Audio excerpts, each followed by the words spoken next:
Okay, can you hear me now? Yes, yes. Okay, good. I don't know what's going on there. Yeah, sometimes technology is not so kind. All right. Okay, very good. Okay, good. Sorry, recording. It's good. And can you see my presentation? Can you see the Yes, presentation? yes, I can see your presentation. Very Yeah. good. Yeah, for some reason,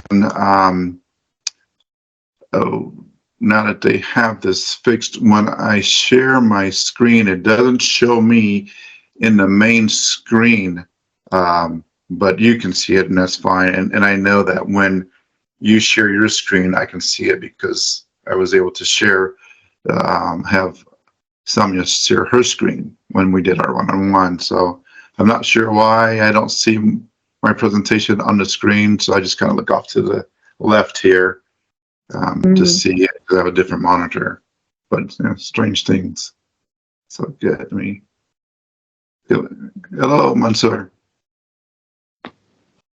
Hello, Professor. How are you today? Good, good. How are you? I'm doing well, thank you. I'll turn up the sound there a little bit.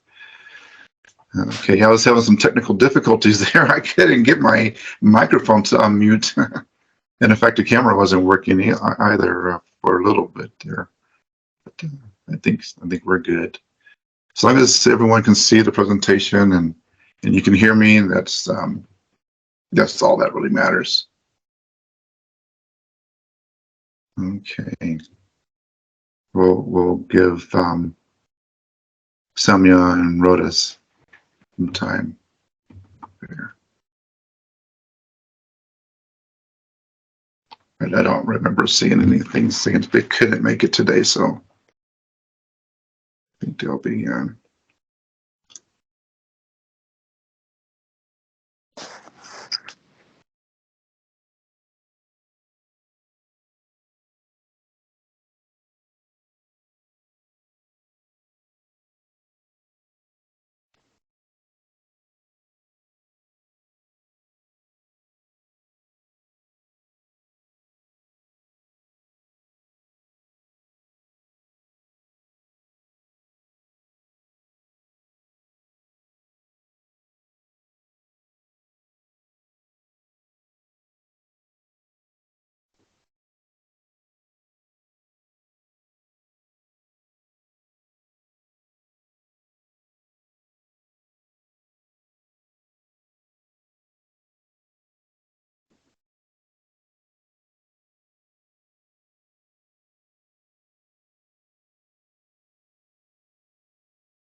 It's Dr. Awaad. Have you and Mansoor been able to meet on your one-on-one? Get some. Yes, yes, we've met, and we starting narrowing the topic itself. Good. Yeah, and I think we explored several options, but Mansoor decided on one direction for his research. Yeah, I think we are moving steadily. Very good. Very good. Yeah, so it's going to go very quickly. So hopefully they'll have plenty of time to write and research before we do the review, the review board, and they defend. So very good. Next week we'll get into the drafting and revising. That lecture is going to be just on that. So that should be very helpful. And today we're going to just get some more of the kind of the logistics of writing that paper. Hello, Rodas, how are you?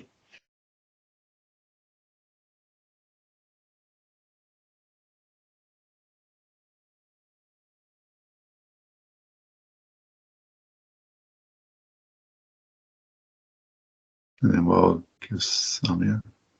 Hello. I'm doing well. Thank you.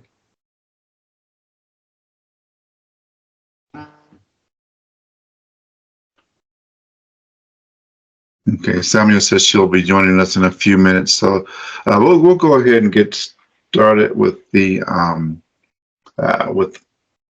organization part of this. Just kind of make sure everyone's on the same page.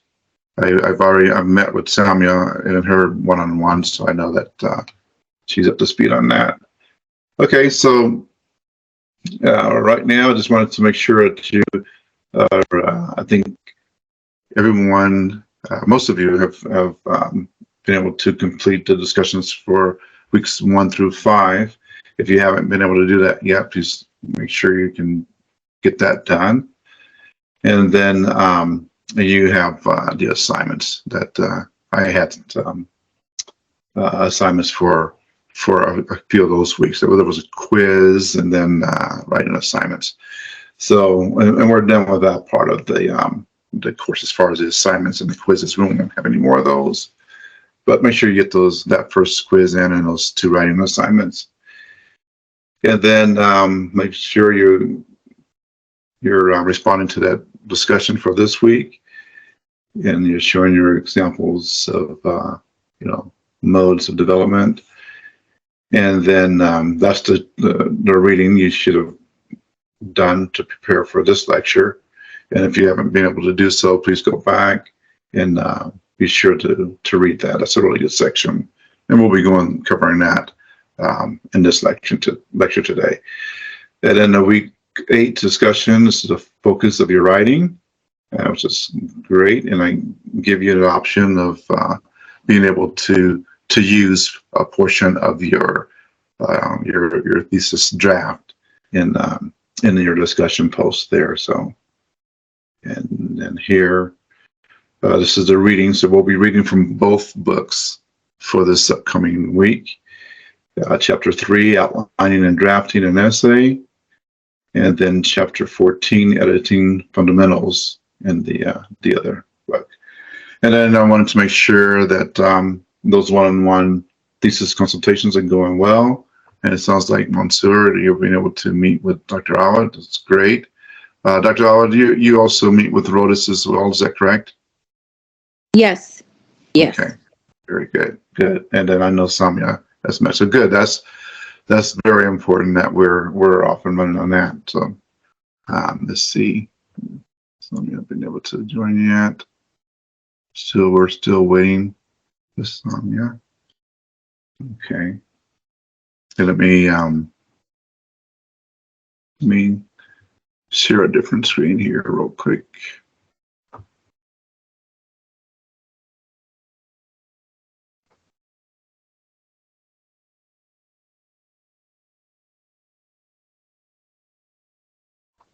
Okay.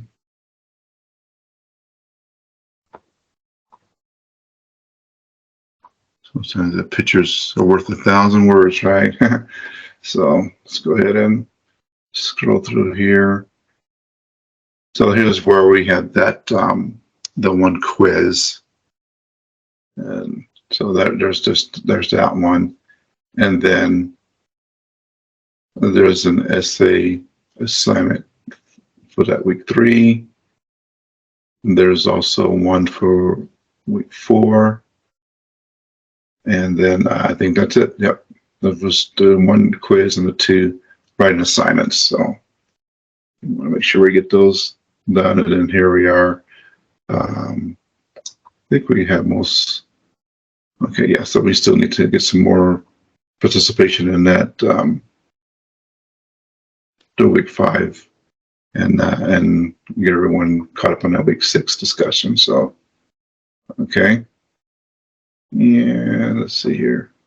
Week 4, how we're doing on week 4? Yeah, we still need to. Yeah, we still need to get in there. Okay. Good morning. Okay. Good morning, Professor. Good morning, everyone. Good morning. Sorry for being a little late. It's okay. I hope everything is okay. Yeah, everything is fine. It's just like 13-day ritual So I'm trying to prepare for that in the parallel. Okay. Right. Well, welcome everyone. This is our week 7. And so we just went ahead and we just reviewed this here, and everyone has been doing their one-on-one consultations, so that's great. We're all caught up there. Okay, so today we're going to talk about choosing modes of development, and this is an important topic to cover as you get into writing your thesis and get working on those drafts, because a lot of times we'll get this writer's block, and okay, I have this idea, but how do I get started? And this lecture will help with that. So, okay, so suppose you're writing an information paper about earthships, the sustainable houses that people build in remote areas off the power grid. You have to get your essay off the ground somehow. You need an idea for an introduction. What are your options? Okay, so you could describe an earthship, giving specific details about the natural and recycled building materials and ground-hugging architecture.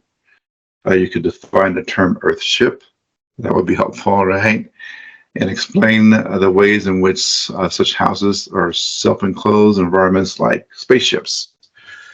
Okay, so that gives you a lot there. You can just do that, and then you could narrate or tell the story of a typical day in an earthship, comparing the experience to a day in a non-sustainable house. So using this earthships as an example, these are some ways you can approach your topic. And these 3 options, among other possibilities, are modes of development. The modes are moves that writers make when constructing a piece of writing. Okay, so you're getting started. Now, a lot of times you can just kind of start by just free writing, but focusing on, okay, what do I want to do? What's going to help the reader to understand what this topic's about, and what my and ultimately what my argument is, and what I'm trying to persuade them to accept or believe. Okay, any questions there? Okay, we'll on to some more details.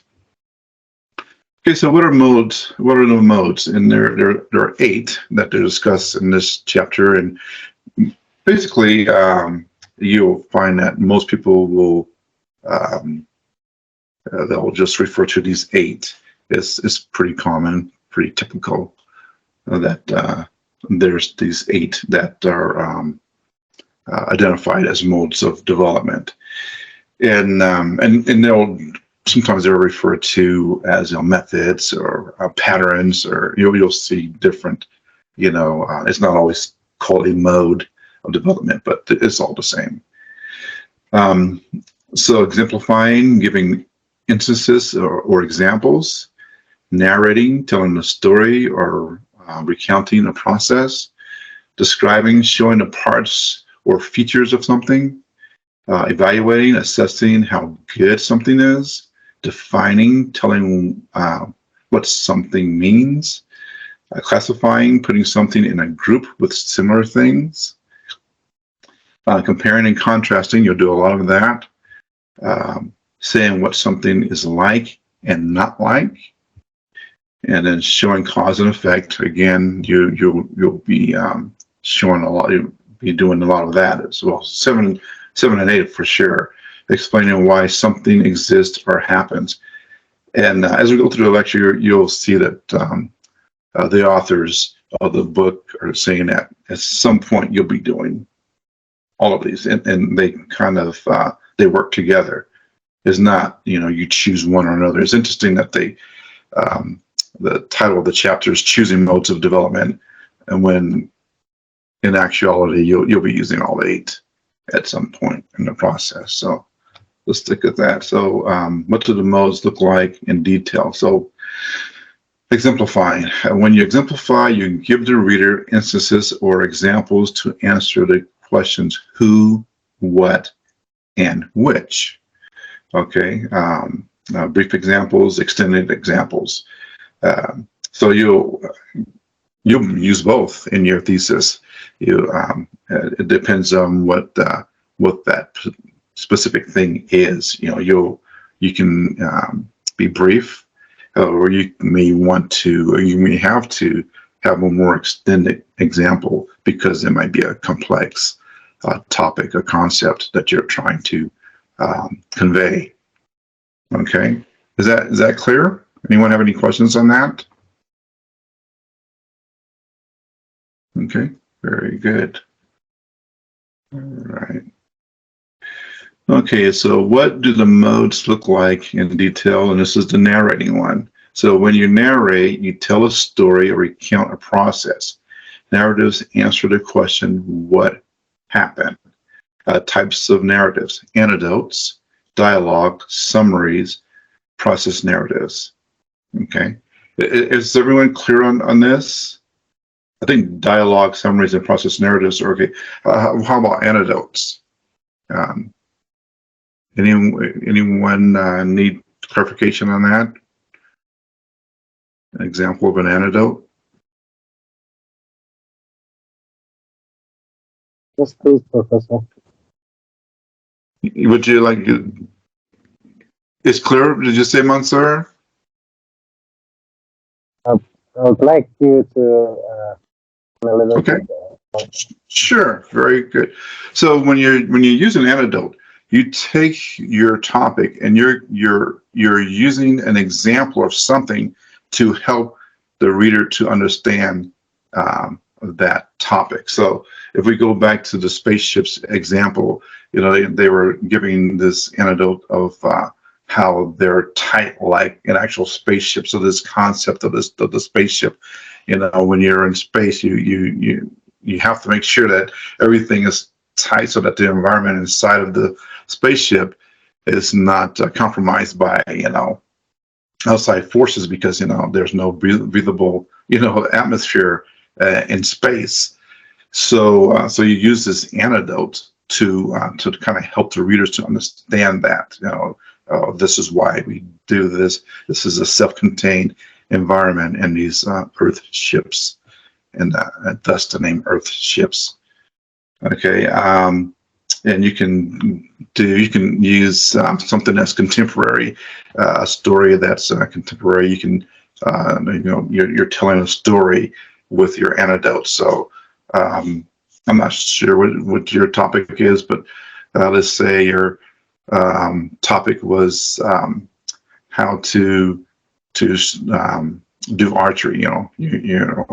Archery or whatever. Someone was doing archery, or well, that's not a good one. So let's say it was we want to change the driving age across the U.S. to 12 years old. And so it's like, why would you want to do that? So you can see, here's a story. There was a couple, and they had one child, a daughter, and they had a leak in their furnace. It caused some toxic gases to come in. Well, the daughter could have sent them to, yes, Samia. No, sorry, Professor. I'll let you complete. Thank you. Oh, okay, no, sure. I was saying, so the daughter could get them to the hospital faster than they could have, an emergency response vehicle because of where they lived. But she couldn't legally drive, and so they were using this example to just all these different, scenarios where a younger person could actually save lives in other ways, so that you're telling this story, you're sharing that story to support your argument. So there's an anecdote as well. So just go ahead, Samia. So no, Professor, I was just adding on to what you just said. It's basically sharing a real-time example related to that topic. So could be any topic, and then if I have any experience, personal experience or professional experience related to that topic, basically adding to that content so that it's like more interesting to the audience who are reading it.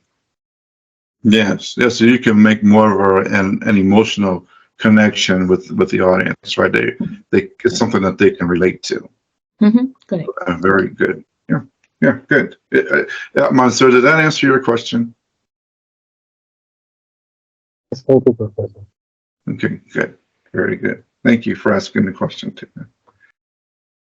I know that in classes sometimes when one person asks a question, it's a question that others have as well. So I appreciate when you're asking questions in the class. So thank you. Okay.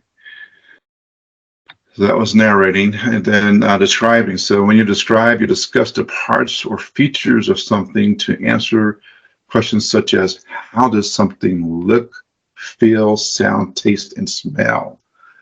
Okay, so that's very important too, right? This is the way you can engage your reader more by describing it. And a lot of times we might make assumptions that everyone knows what this thing is because it's a popular thing, but you'd be surprised how many people are not that well connected with contemporary things. People tend to not be as engaged with the whole social media and things that are happening, and that we might think is mainstream. It might not be for everyone. So just assume that your reader doesn't know. That's the safest way to write a thesis paper, is to assume that the reader is not a subject matter expert, that they don't really know the topic. So you want to make sure that you're describing it is in as much detail as possible. So because you want to bring them in, you want to engage them. Because if they start to read it and it's something that they can't understand and comprehend, they're going to be disengaged, almost immediately. And that will, in your case, when you're defending your thesis, that will affect the panel of people who are going to approve it or reject the thesis, and they'll have a copy of your thesis to peruse before your defense. So just be thinking about that. Okay, just some of you have topics that the majority of us, we're not going to be very proficient in that particular topic. So just keep that in mind. Okay, types of describing: sensory, conceptual, scientific. Okay, and I know that a couple of you have some very technical topics, so that you want to, I guess, for lack of a better word, you want to dumb it down a little bit so that the common, the layperson could understand it and comprehend it. So is that clear? That's good? Okay, good, very good. All right, so here. All right, evaluating. So when you evaluate, you assess how good something is. And we talked about this in the last lecture. Use the evaluation mode to answer questions such as these. How well does this work? How bad would it be if that happened? And then it tells you there's more on page 314 in the book. And types of evaluation: personal and formal evaluation. So what would be an example of a personal evaluation?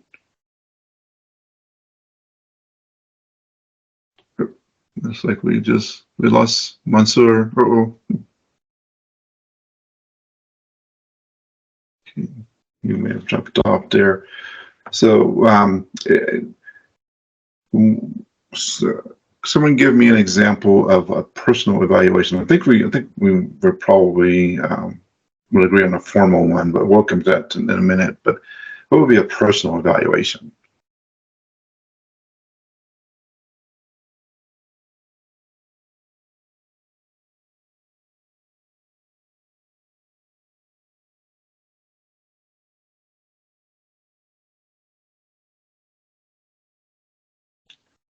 Okay, so personal evaluation could mean. Oh, go ahead, Samir.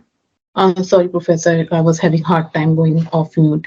So I think the personal evaluation usually or personal analysis is usually a process where an individual actually reflects their own skills, ability, their performance, or their behavior. So it's basically self-assessment or self-analysis to gain that insight of their strengths, weaknesses, etc. Very good. Yes, that is absolutely a type of personal evaluation. Anyone else? Okay, so in relationship to a thesis, could you also apply what somebody just said, which is very accurate, by the way, the personal evaluation? Could you apply that in a thesis, or would it always just remain formal? What are your thoughts on that? And then just to be clear, a formal evaluation is when you're evaluating something else. It can be an individual, a thing, a topic, a place, an event. So, Professor, but personal and formal analysis could be also combined in some scenarios. I mean, I just feel that, with my experience working in IT industry, sometimes I add on to, because working in a project is not just that I am working on a technical aspect of it. I'm working with the team as a lead, and there comes, my self assessment when leading a team. So if my self assessment is, could be combined when I'm actually working with the team, trying to understand their weaknesses, but at the same time I'm trying to understand myself, my own weaknesses, and so so that I can work better with them, and also like bringing my personal skills to be able to improve the professional platform. So I don't know. I think you can provide more info there, but I think it could be many times it could be combined. Yes, absolutely, and it's tricky because in a thesis paper, it's going to be third person. It's not going to be a whole lot of I statements in there. But let's go back to narrating. So we talked about anecdotes. Absolutely, you could share something that's related to your own experiences and your own so and your own expertise, and then it's just what you're going to be doing in most cases anyway when you're writing a thesis. So very, very good. Yeah. So yes, there will be elements of a personal evaluation in there along with the formal. Okay, so very good. Okay, I think I have a video for you here. Okay, this is patterns. So they call it patterns instead of modes. You'll see that a lot too. So I thought this might be helpful. It kind of goes into a little more detail here. Welcome to today's vlog. My name is Teacher Isai. Our lesson for today is patterns of development in writing. Let's start with a warm-up activity.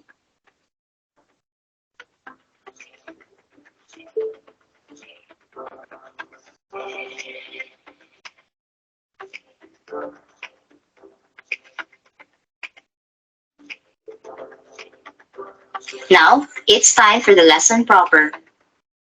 Organization in writing is how ideas are presented. Typically, organization refers to the larger parts of a piece of writing, although it also refers to how paragraphs and sentences are written. There are different patterns of development in writing. Number 1, narration. Number 2, definition. Number 3, description. Number 4, compare and contrast. Number 5, cause and effect. And lastly, problem solution. Let's discuss each one of them. Number 1, narration. Narration tells a story. It relates an incident or a series of events that leads to a conclusion or ending. It tells the readers when, where, and what happened. A narrative paragraph contains action verbs and transition words that indicate time or sequence. The following are some transition words used to signal time or sequence order.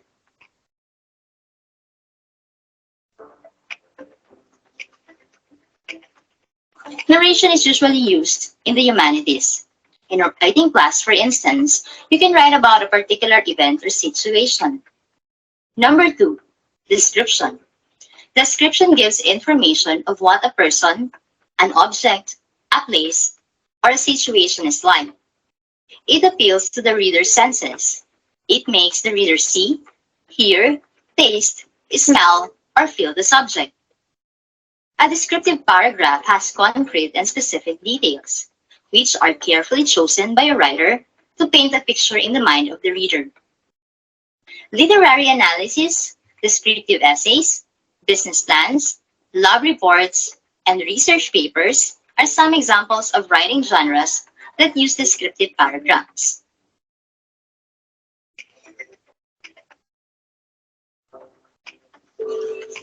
Number 3, definition. Definition explains a concept, term, or subject. Its main purpose is to tell what something is. It consists of 3 parts. 1, the term, concept, or subject to be defined. Number 2, the general class to which it belongs. And number 3, the characteristics that differentiate it from the other members of its class. This pattern of development is commonly used in the sciences, humanities, and business.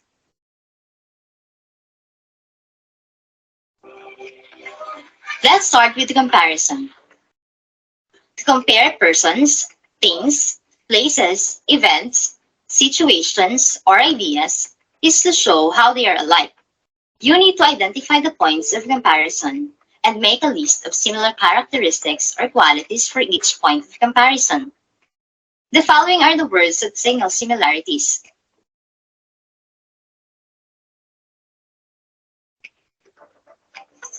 Next is contrast. To contrast persons, things, places, events, situations, or ideas is to show how they are different. To do so, you need to make a list of the characteristics or qualities of the subjects and then identify the differences between them.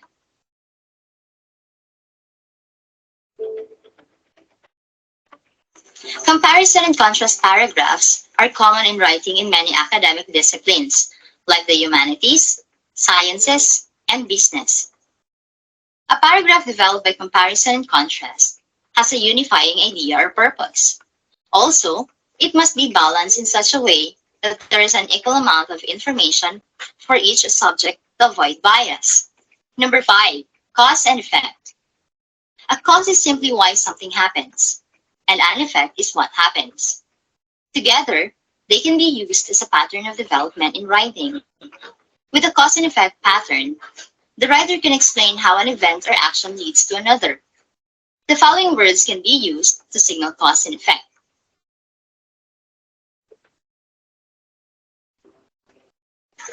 There are 3 different ways to use the cause and effect pattern in writing: cause to effect to cause, or consecutive cause and effect. Number 6, problem solution. A problem in general is an unsatisfactory situation that causes troubles or difficulties. Therefore, it needs a solution, a way to deal with the situation so that the troubles or difficulties are removed. In writing across disciplines, the problem solution pattern of development is used to deal with topics that pose problems and present solutions in a logical manner. Example words that signal problem solution: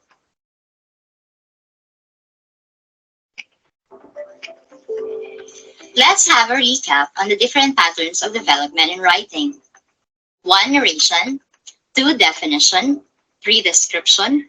4, compare and contrast. 5, cause and effect. And number 6, problem solution. It's time to assess what you've learned from this lesson. Identify what is being defined by the following. You may choose from the list of options. You may pause the video if you need more time to answer the activity. Good luck!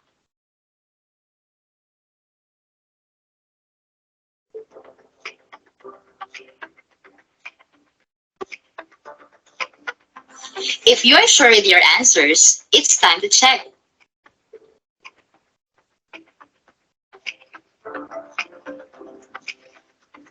I hope you got perfect score. Congratulations!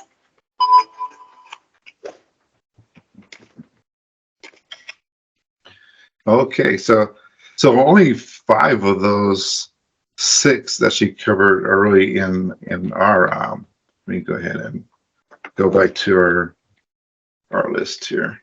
Okay, so she talks about cause and effects, comparison, contrast, narrating, and defining, and I believe she also talked about evaluation. I think those were the 5. 1, 2, 3, 4, 5. Or describing, yeah. Okay, so defining, narrating, defining, compare, contrasting, show cause and effect, and I can't even remember. I think it was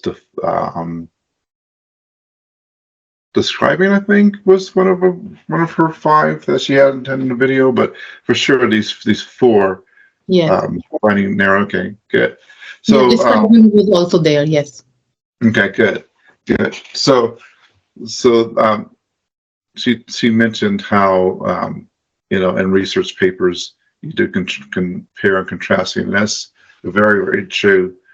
And then I think also cause and effect as well. And then I like how she included narrating, so telling the story. And of course, we have to define something.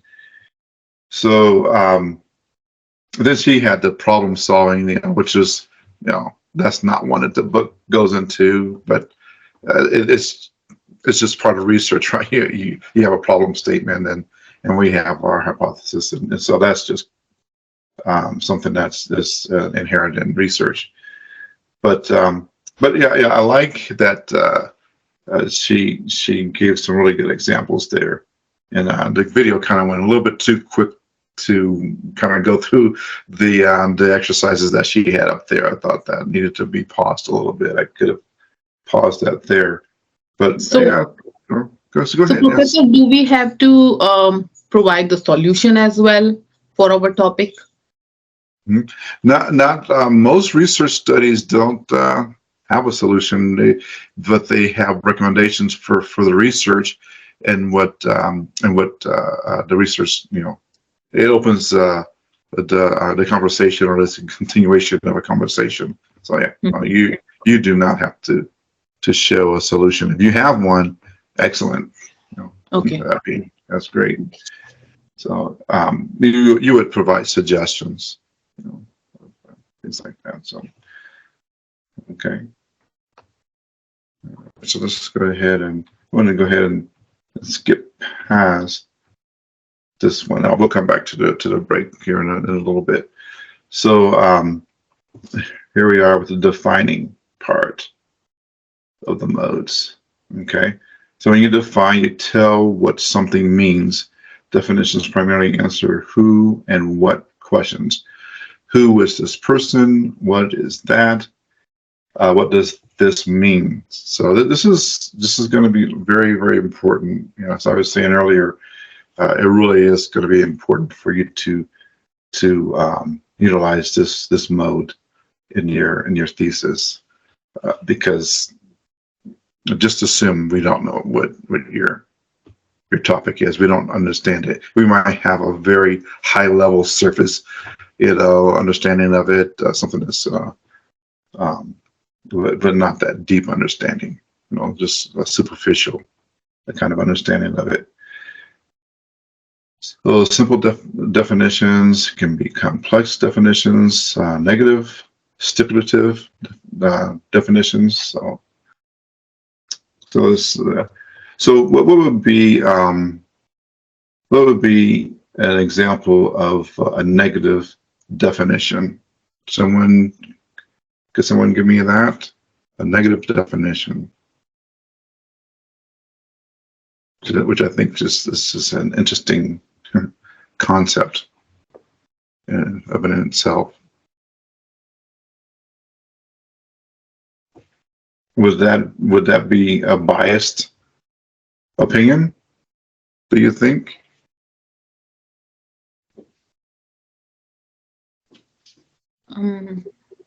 I mean, if I am in my topic, if I am providing a negative situation related to my topic, where an organization is not following particular process or something, wouldn't that be looked at as negative definition or negative situation? Correct. So what that's an excellent example. So what you would be doing there is you're presenting your point of view. In your point of view, this is how this particular situation or thing is defined from your perspective. And so and so you're saying that it needs to be improved. Is where we're getting to the problem part of like the video was talking about. So yeah, very good, very good. So how about stipulative?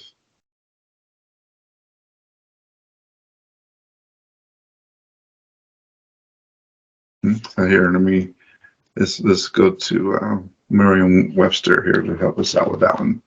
When you stipulate something, you're okay. So let me bring this over.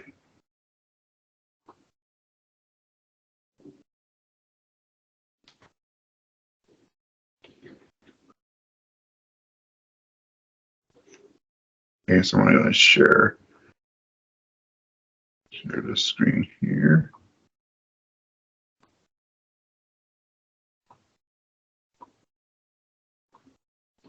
Okay, so to make an agreement, a covenant to do or forbear something, to demand an express term in an agreement, to stipulate, to specify as a condition or requirement, to give a guarantee of. So let's go back to our slide here.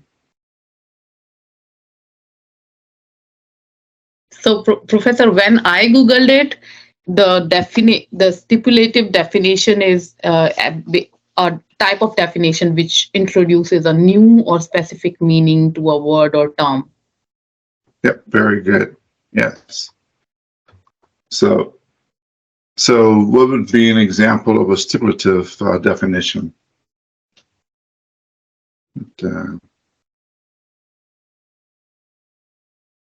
How would that work?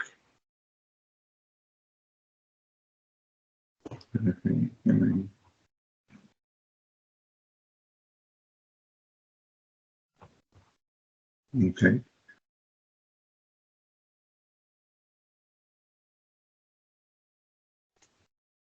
Specific. You want to be specific, specify. So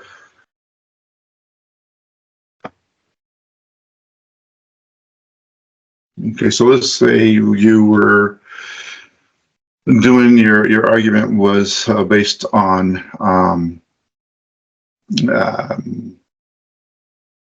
greenhouse emissions. Or we're talking about automobiles and emissions, and how a lot of the EPA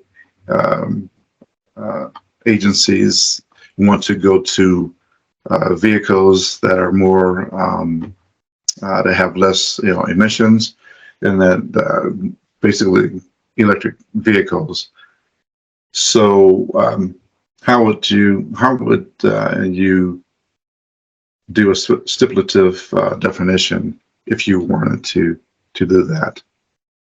What would that look like?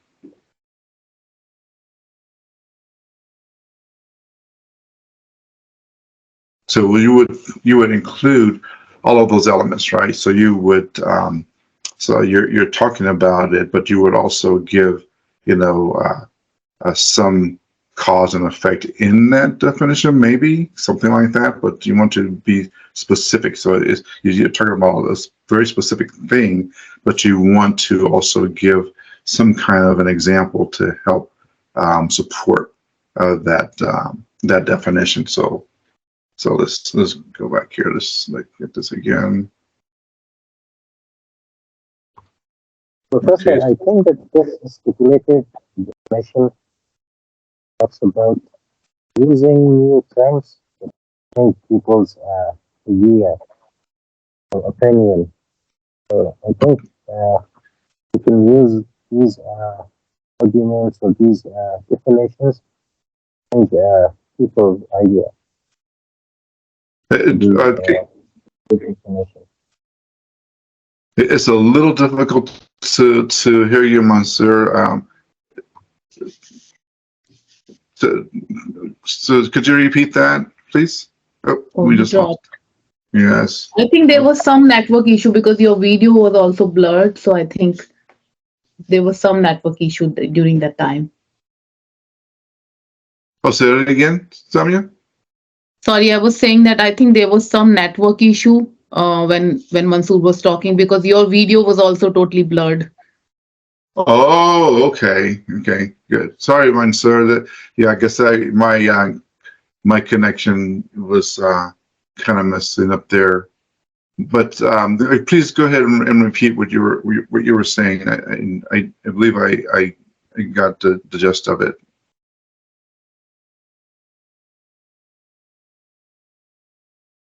Professor, can you hear me now? Yes.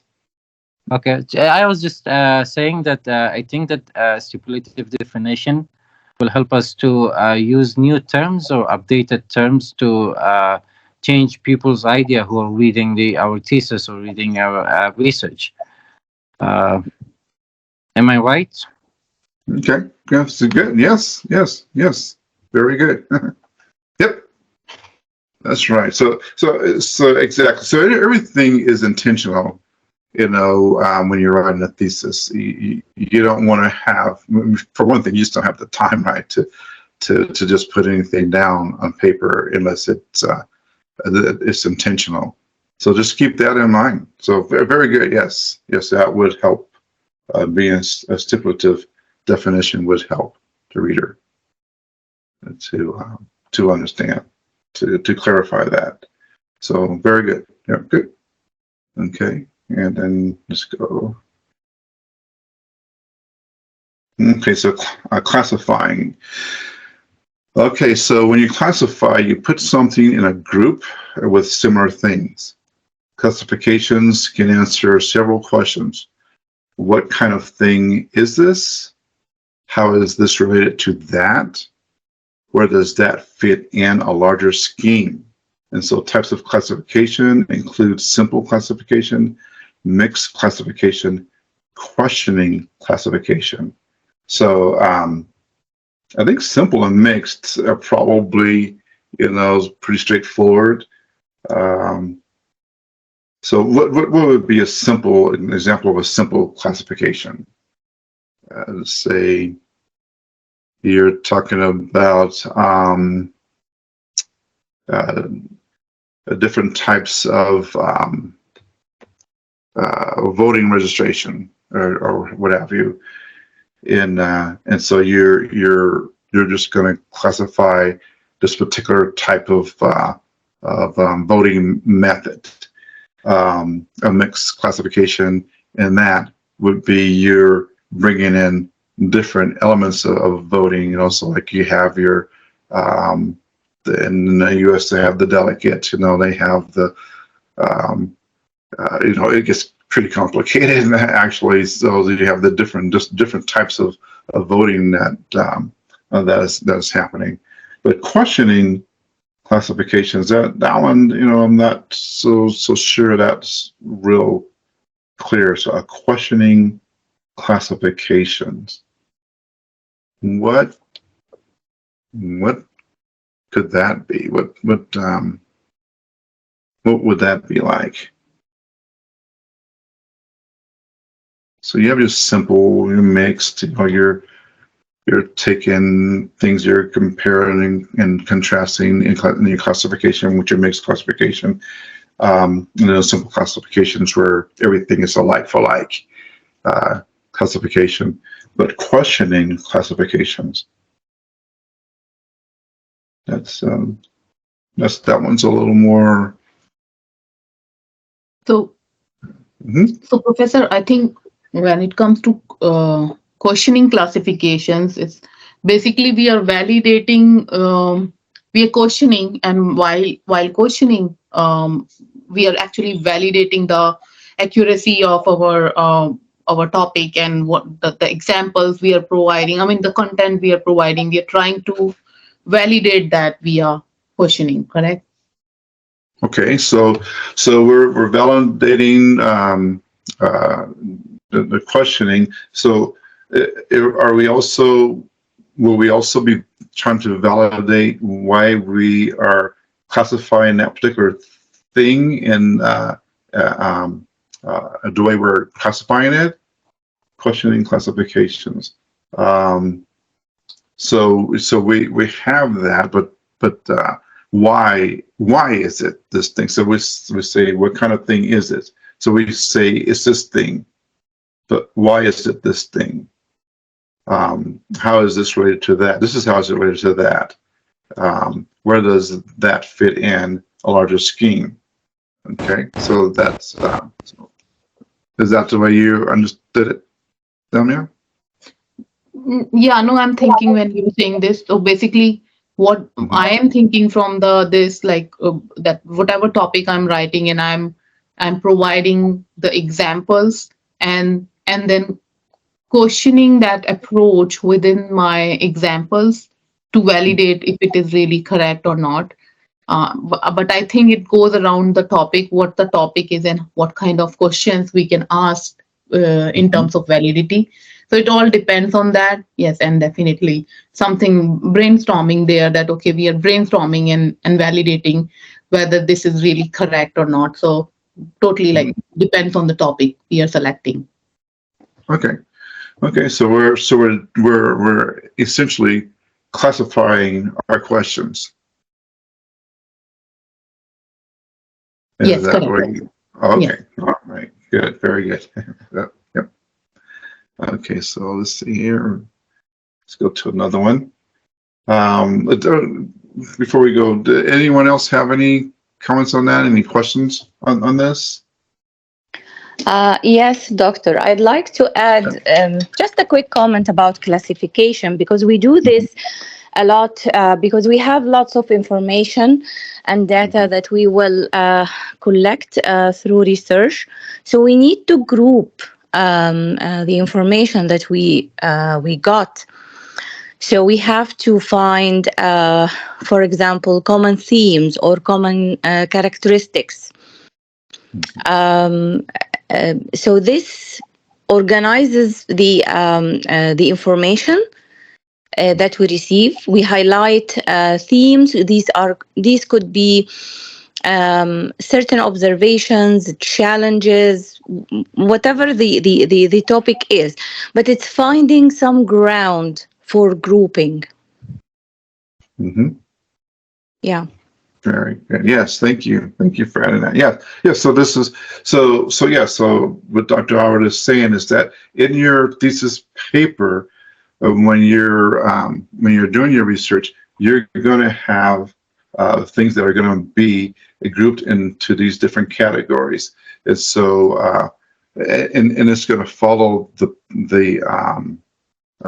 your paper is going to be laid out so that you're going to follow this progression so that you have certain things in this category. So she mentioned categorizing these different topics and things and topics and subjects and different research findings, literature that supports that particular thing. So you'll have a logical progression as you move through your thesis, and then it's relevant. So that although they talk about mixed classification here, it doesn't mean that you're going to have something that's completely irrelevant to the thesis or the theme of that particular section of the paper of your research study. But it's just saying that you'll have different examples, but you will be categorized and organized throughout the paper so that it makes sense. So good. So thank you for that. Yes. So that's so classifying is categorizing as well. I'm glad you clarify that. I didn't. I was assuming that everyone understood that, and that was good to clarify that. Okay. So good. Very good. Okay. So yep. So it's good, and those are the questions that you'll be asking. What kind of thing is this? And you're asking yourself those questions so that you'll know where to place it in the thesis, where to order it. Okay. Okay, as well as defining it for your reader. Okay. All right. Okay, so let's go back to.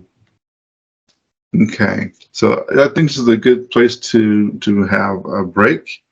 And then we'll come back, and then we'll get into the last. I think we have one or two more of the modes of development to discuss, and then we'll get into some details on that and some good question and answer feedback. So good so far. All right. See you at 10 Eastern. Okay, or 10 Eastern. 10 after. Okay. Professor, thank you. You're welcome. Okay, hello. All right. Back here to go to the presentation here. Is everyone seeing the presentation there? Okay, good. Okay, so all right, and we've covered this. I went back to the book to see if in the chapter they had anything that would clarify to give us a little more of an understanding of stipulative definition and questioning classifications, but I didn't see that in the chapter, so we'll look at the glossary a little bit later. So let's go ahead. Let's look at so. Comparing and contrasting. Okay, so also let me clarify something for everyone. I just want to make sure that you understand that what we're doing here up to this point and up to this lecture is we're trying to help you to understand how you want to develop your content in your thesis. Okay, starting next week, we'll actually get into the actual formatting when we're talking about revising and editing and the different things like that. Okay, so we'll start to hit that more going forward. But right now is just to understand that you need to your content needs to make sense. It needs to have this an element to it where people are understanding what you're talking about, or understanding why you want to do what you're aiming to do in your thesis, your argument, why this is your argument, and why you are why you're taking that position. So these are all things that help you to develop that content so that it's very clear and concise. Your thoughts are being conveyed in the most efficient way possible. So that's why we're spending time talking about evaluating and then the different modes of development and things like that. So just just keep that in mind, okay? So, because you can write something that can have a lot of information, and a lot of detail, but it doesn't really give the reader a clear understanding of why you're doing this. It's informational, but it isn't persuading them in any way, or it's just information. It's just a data dump sort of thing. Or you could have a bunch of supporting evidence, but you didn't really clearly define what your argument is. So it's there is a technique to writing the thesis, and that's why we're going through a lot of this prerequisites before we get into the actual formatting. Okay, good. I don't want to lose anyone along the way, because I know it can be cumbersome and all right, to go through all of this before you get to the nitty gritty, as they say, right? Okay, so comparing and contrasting. So this is a huge part of any research study is comparing and contrasting what's out there. Your point of view versus the opposing point of view, literature that you think supports your point of view versus other literature, and so on and so forth. It's just, there's a lot of compare and contrasting that happens when you're writing a thesis paper. In other words, you wouldn't even have an argument if you didn't have a contrasting, point of view to yours. When you write to compare or contrast, you're answering these questions. How are these things similar? How do they differ? So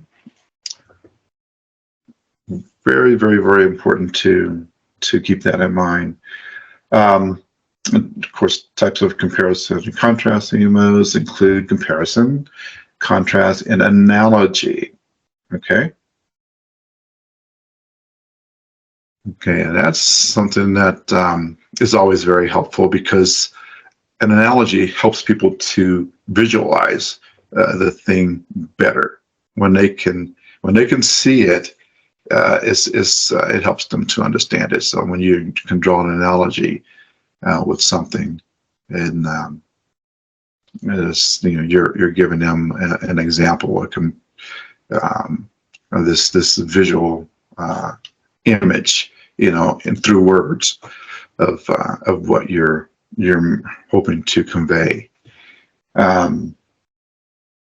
Okay, so I kind of give an analogy, right, with the story about the young girl who could save her parents, if she had a driver's license. An analogy could be any story or concept, or it actually goes back to narrative as well. But anything that is relevant that could help really give this visual of what you're trying to convey. Is that clear? Is that anyone need some more clarification on that? Okay, looks like Samuel's good. How about Rodas and Mansour? You good?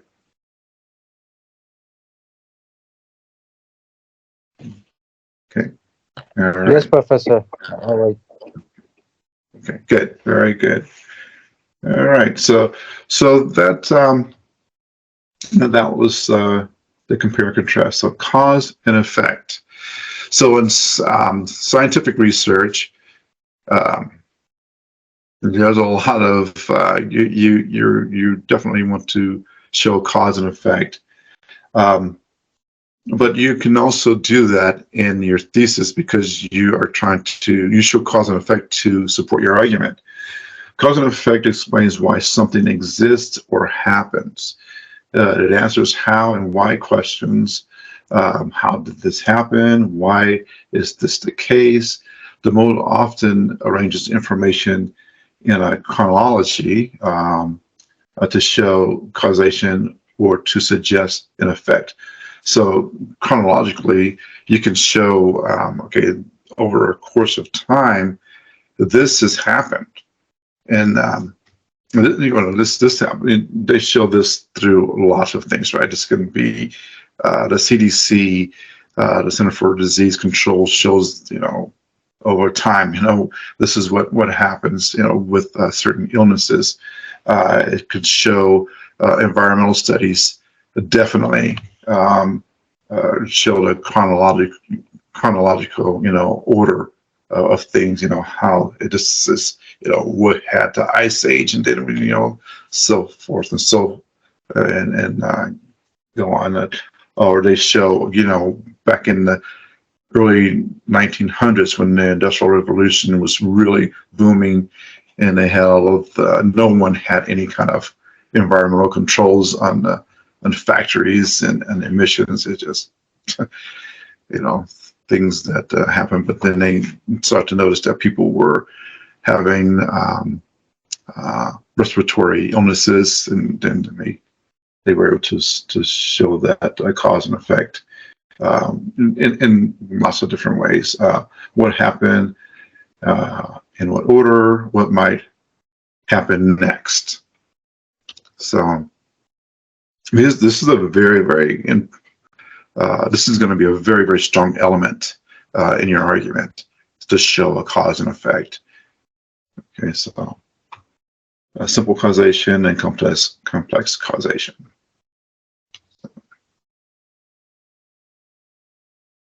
Okay. So anyone need clarification on these, simple causation and complex causation? And I would just direct you to go back here to look at what how to define cause and effect, and then see if you can determine what might be a simple causation or a complex causation based on that. Professor, I have a question. Yes.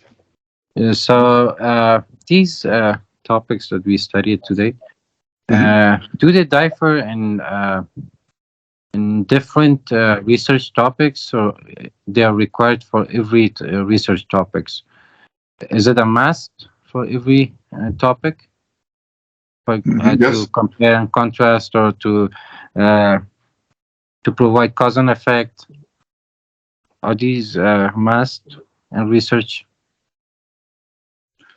That's a very good question, Windsor. Excellent question. So, and it depends. You're absolutely right. So, with cause and effect, and the reason I say cause and effect is going to be important because you're going to be arguing a point of view or side. You're going to take a side in your thesis. Your cause and effect isn't necessarily going to be scientific, but your cause and effect is going to be this situation will result in this effect. So the situation or this thing that you're talking about in your thesis, this cause that I'm arguing about will have this effect, or it will prevent this effect. So it's not necessarily talking about something as definitive as COVID-19 or something like that, or global warming, but you still are going to have some type of cause and effect in your statement, but not as not in the same way you would in a scientific research study. So it some of this is just going to be intuitive. Okay, so you're not going to be thinking, I need to find a cause and effect. It's going to be there anyway. As soon as you defend that argument, you're saying, the reason I am, arguing this, here's my reason and here's my evidence. Your evidence really is going to show what the effect is of that particular thing. So you have in essence, a cause and effect. Does that make sense, Mansoor? Is that? Thank you, Professor. Yes. Okay, good. That's very good. And then let's go back into comparing and contrasting. The same is here too. So you have your perspective and your point of view, and you're going to be arguing that and supporting that, and you want to persuade the reader that you're correct. But without that, you're going to be comparing it and contrasting it against the opposing point of view. And then you'll also have other things within your paper where you'll compare or contrast different elements to support your argument. It's going to take a lot of skill to do it, but that's what we're doing here. We're helping you to think, to begin to think, along these lines, so that it'll be intuitive to you. So as you're going through, you say, "Oh, this just pertains to that." So let's go back to our okay, exemplifying, giving instances or examples. So okay, telling a story because you want to make the reader, you want to engage that reader. So you're gonna say, here's a narrative on that. So you give them a narrative, and the narrative could be based on the literature that you found. So you're sharing someone else's narrative with the reader. It doesn't have to be your own. You're citing another narrative, but it helps to support your argument with that narrative. Okay, and then showing the parts or features of something, describing, evaluating, how good something is. Okay. And then so you're going to allow the reader to evaluate what you're presenting as a possible solution, or why you think that this is a good approach. And then defining what it is, again classifying. We talked about that. Then saying what something is like or not like, and that's where we are with that. So this. Okay. Good questions. That's where the a lot of the learning happens, when we can get into the questions. So let me go back here, and so we're okay here. We're okay to move on.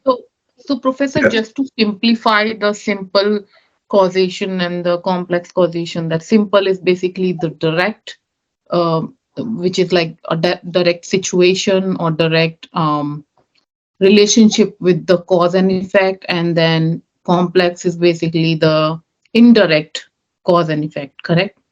No, it's very good. I like that. That's excellent. Very good. Yes. Very good. That's an excellent explanation. Yep. Okay. So best practices. When should you apply the modes? So that's just coming back to Mansoor's question. The 8 modes are always at work. So that's why I highlighted that in red. The 8 modes are always at work. You're it's just as you think in your writing, and you're applying critical thinking, critical reading, and critical writing. This just becomes intuitive. It's going to happen within the process. Okay, if you're keeping in mind that you want to convey something, you want to support something, you're trying to persuade, it'll be intuitive. It'll happen. As you draft, you're using them without thinking about them. Okay, that's that whole intuitive thing. However, there are times when thinking about them can help. So being intentional on certain things. After planning your current writing project, ask these questions: what aim or aims do I want my essay to achieve? That's critical, absolutely critical. What are my readers? Who are my readers? What will they need and expect from me? So here's a question that we don't always think about. As we think about who our readers are, right? We want to focus on that specific audience when we're talking about a topic, and we want to present things that we think are going to not just logos, but the pathos part of the writing. But what will they need and expect from me? That is a very, very good question. So what are you going to give them? In your thesis, what do they need, and what will they expect? So they're going to expect you to be the to be the expert, right, on this topic, or at least to be a resource to an expert point of view or opinion on this topic. That's their expectation. But what will they need? So this is something to think about. What will they need? What will they need to help them to get to where you want to take them in your argument? Okay, what will they need? What will they need to be convinced? Okay, when revising a paper, when you have a paper in first draft, examine it for undeveloped points, and we'll talk about this in detail next week.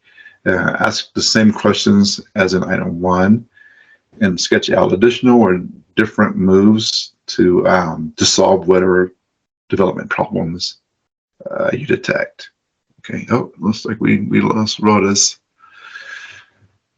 Okay. When assessing graded papers, look at the instructor comments. So this is going to be what you're going to be doing during your one-on-one and taking that feedback back. You want to make sure you look at our comments.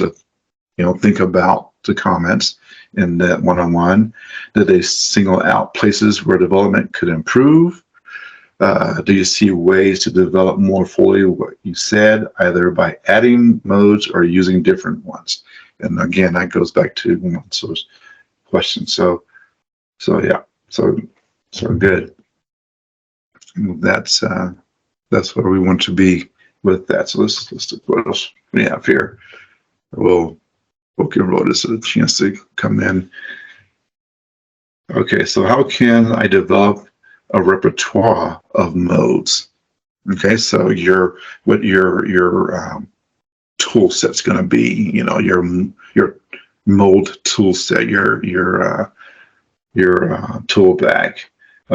This chapter has been just a start for exploring options you have as a writer, and of course that's true.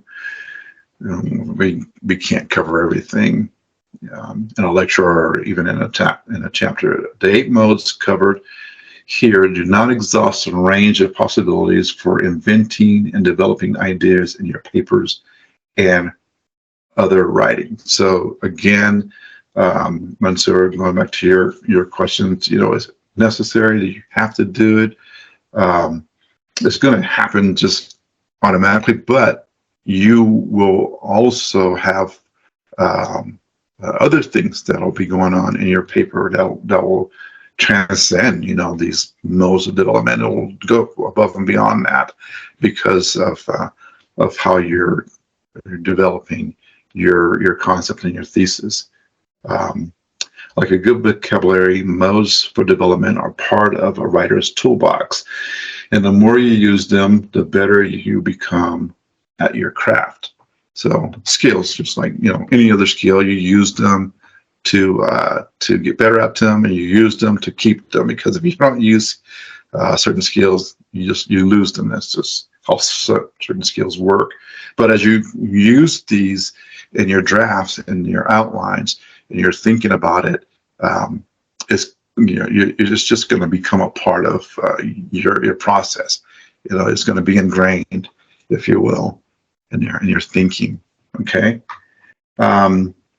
in the long run, what matters most is that you continue to learn from the writers you admire. So one of the suggestions is that you read the writings of writers or researchers who are who've written on your topics or something similar to the topic of your thesis, and then look at the way they have organized writing. In fact, you may look at some that you read and you think, oh, that's really confusing to me. I am not sure I would use that method, but others are very, very good at being able to make the topic more palatable, if you will, for the general audience.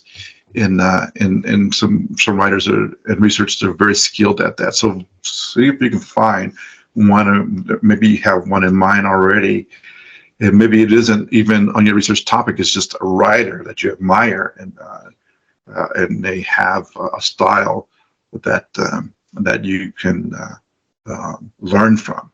So as it says there, learn from writers you admire. When working on a project of your own, feel free to imitate the modes of other authors. That's what I was talking about here, in your own way, with your own content, audiences, and purposes. So I like to do some fiction writing as well as nonfiction writing.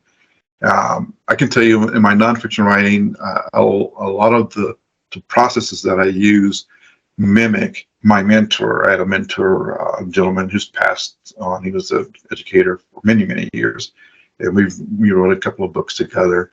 But my nonfiction writing follows that process because I admire the way he would write, and I think that it was an excellent method that he used.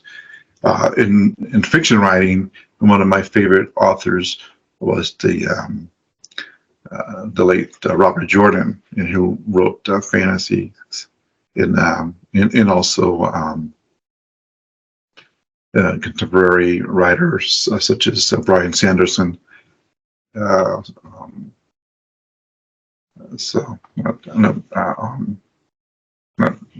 Brian,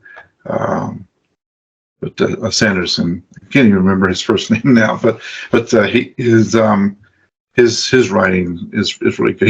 He also was a student, if you will, of Robert Jordan, and he completed Robert Jordan's fantasy series, The Wheel of Time, after Jordan had passed away.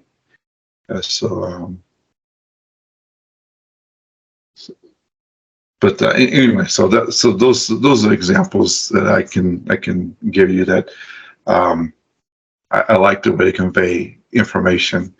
And so look at some of the authors out there that you admire, and just kind of see if you can adopt that to your own style.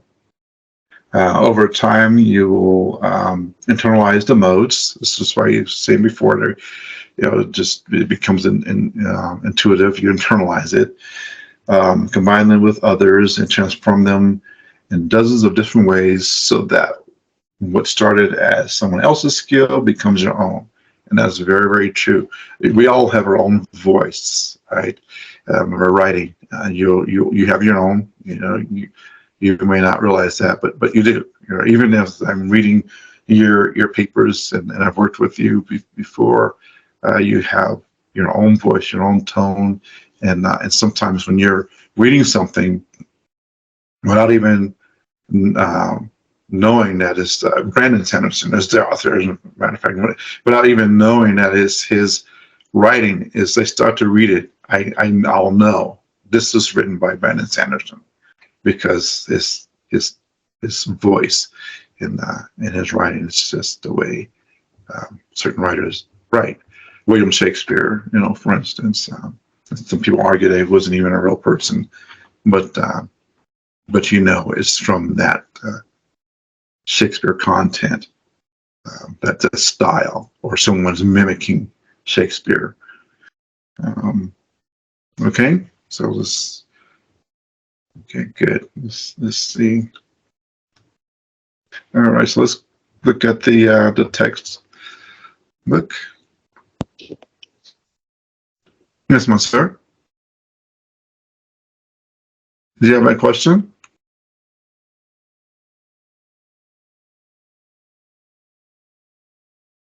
So with your just your I think I might have a connection issue here. Just a moment. Try again, No, I Monsieur. think you don't have. I think it's from Mansoor. Oh, okay, We can try. hear you. Okay, try again, Monsieur, please.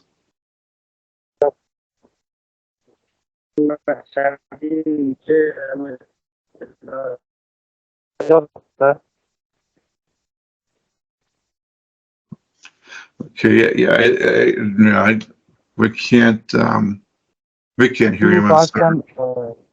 yeah, Solomoni, yeah, Oh, sorry. and shine. We can't hear you, Monsieur. You wanted to type it? زمان جنگ جهانی Okay, maybe he needs to mute himself. It sounds like maybe he's Yeah, I don't think that he's talking to us. okay. Yeah, he just needs to mute. Okay, all right. So you seen the textbook here? Am I sharing the textbook? Yes, Professor. Oh, okay, good. All right, good. So let's go in here. Let's look at. We can find. Okay, then we just talked about that. Okay, let's go to.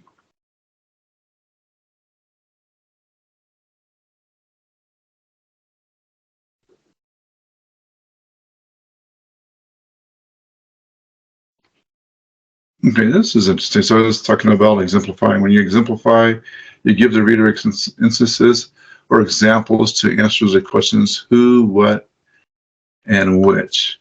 And then here are brief examples. Use brief examples to provide instances of an abstract category or idea. Okay.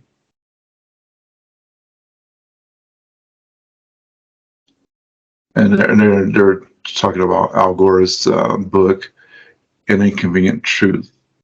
It consists of 7 photographs showing examples from the category of green technology. Okay.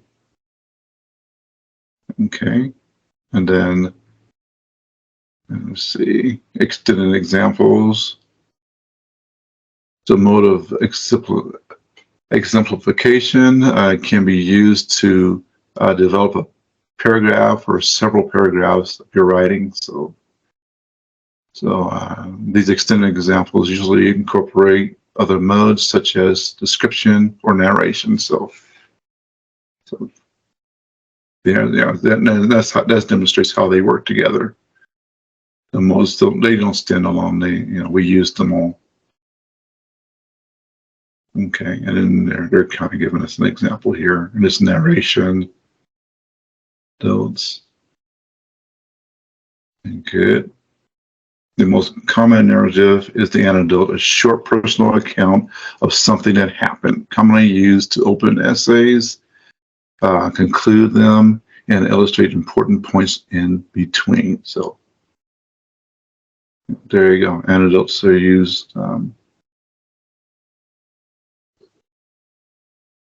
quite extensively.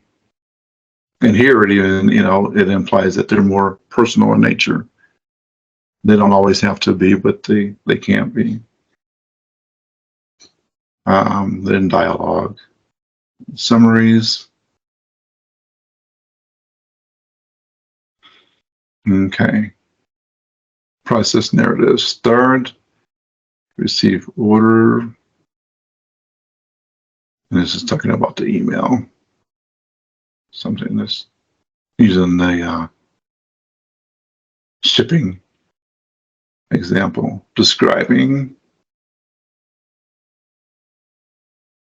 And you discuss the parts or features of something to answer questions such as, then we talked about that in the lecture. But I like the visuals that they give. Oh, here's something that you can use visuals. You can use visuals in your thesis. You can use images, okay, and we'll be talking about how to format those for APA style formatting, and as well as tables, okay, and and figures. Scientific descriptions, evaluating, personal evaluation, use personal evaluations to offer your judgment or opinion. Okay. And we saw me, I give a great example of that and explain that first in the formal evaluation when you have done some research and serious study of a topic like personal opinions. Formal evaluations are also your judgment on a topic, but they are more thought through and are supported with evidence. Okay, and then see if I can get to one that really kind of helps us on some of those definitions that we were. Okay, so questioning classifications. So let's get down here. Good, simple classifications. I use some simple classifications to make distinctions between items in one category and items in another. As in the following example, the author is pointing out a sharp contrast between Native American views of the human condition and those of most major world religions. So there you go. So that's a simple classification, a mixed classification. To depict complex situations in which objects, or in the case of the next example, people can be grouped in different ways according to different classification schemes. So so here we go. Questioning classifications. Call classifications into question. So you're questioning the classification to challenge extrinsic or habitual ways of thinking about something.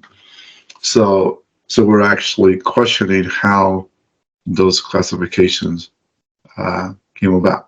Okay.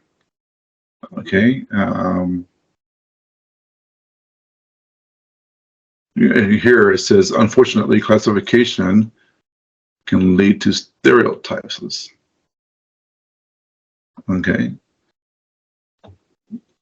Which in turn leads to discrimination. So that's something to be aware of as well. It looks like we lost Dr. Awaad and Mansoor.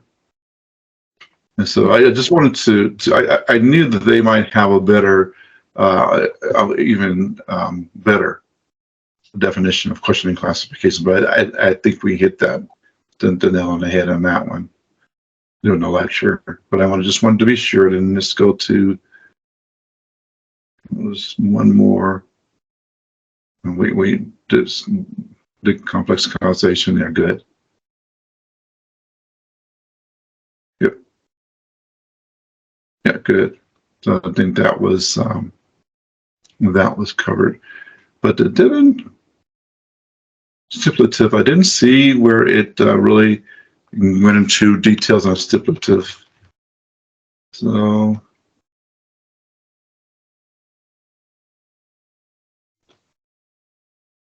Okay. I wanted to say they had a better understanding of that if we could. Oh, here we go. Stipulative definition, complex, negative, stipulative right here. Okay. So in a stipulative definition, a writer gives a specific and often original meaning to a term using a part of an argument that challenges the conventional thinking about the word. So I think we kind of we zeroed in on this pretty good. I think we did. And absolutely, you're going to be educating a reader if you are drawing, something that is arguing the conventional thinking about that word. So good. So that's something to definitely think about there. Okay. So go back and look at that. I think this is really good because, there was a little bit of confusion during the lecture on that stipulative definition. Okay. Well, we've good. Okay. Well, any questions, Samia, Rodas? No, Professor, I think I'm good. And really started looking at the samples you have provided. So I think I'll start creating a draft. So should have something to show you in our next 101. Okay, very good. Very good. Look forward to that. Rodas, so you're okay? Everything's good?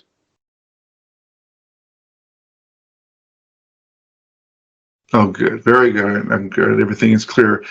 Okay, well, again, we want to make sure that you just try to get caught up on those discussions. Try to do some engagement there because I think it's going to help you develop your thesis as you have some back and forth discussion with your peers. Okay, and those discussion. Yeah, Professor, and about the discussions, I'm trying to catch up on all the left because I think I joined late in thesis and really was trying to catch up with all the discussions. So I did fourth, but I still have to go over fifth and sixth and seventh, I guess. So I should be doing it, recently. Okay, very good, very good. Excellent. All right. Well, if there's nothing else. Have a wonderful rest of your day. Enjoy the rest of your weekend, and I will see you this coming Friday. Samia and Rodas, I'll see you next Saturday. Of course, reach out if you have any questions. Okay. Thank you, Professor. Have a great rest of your weekend. Bye-bye. Bye-bye.